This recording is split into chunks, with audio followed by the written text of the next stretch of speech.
I'd like to express my gratitude and acknowledge our partners in this event. Of course, Danny Postal, President of Pcafi, our dear friend Ernie Ordonez of Alianza Agricultura, and we've been partners for more than 15 years now. No?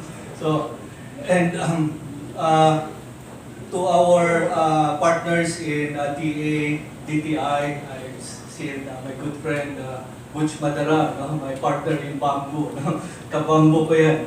And of course, Divi Severiano, kasama ko rin sa Bamboo and for agriculture. To our media friends and to our fellow speakers and to our MC, good morning everyone.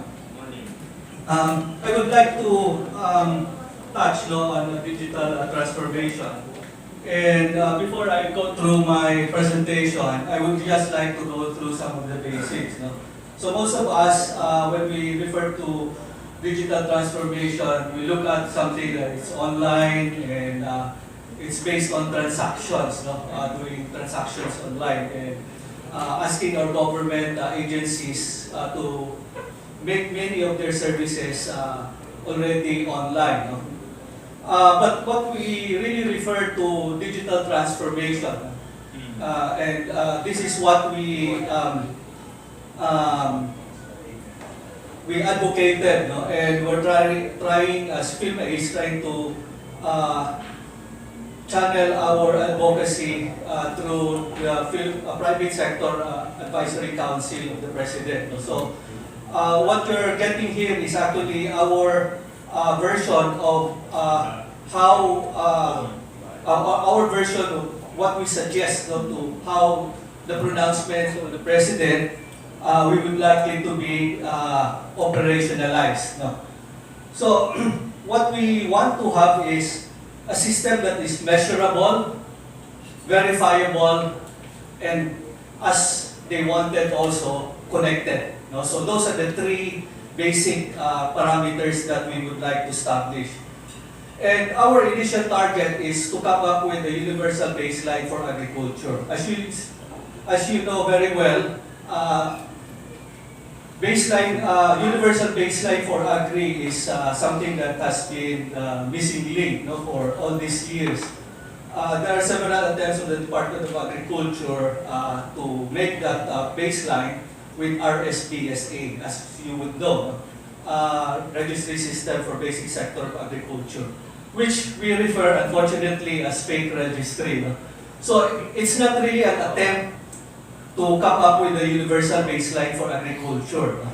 So there's so many controversies behind RSPSA, and we forwarded already our recommendations to scrap RSPSA and come up with evidence-based, data-driven system. So again, it should be measurable, verifiable, and connected. No? So what we want to suggest, what we've been advocating is a master list of farms. No? Starting with our cultivated parcels. No? So we try to digitize all the cultivated parcels in the Philippines, and then we expand it, including the livestock farm and other infra supports for agri, such as rice mill, feed mill, livestock farms, and etc. No? And we have to use GIS as the platform, no? Geographic Information System or Geospatial Information System, so that it can be, again, measurable and verifiable. Diba? So,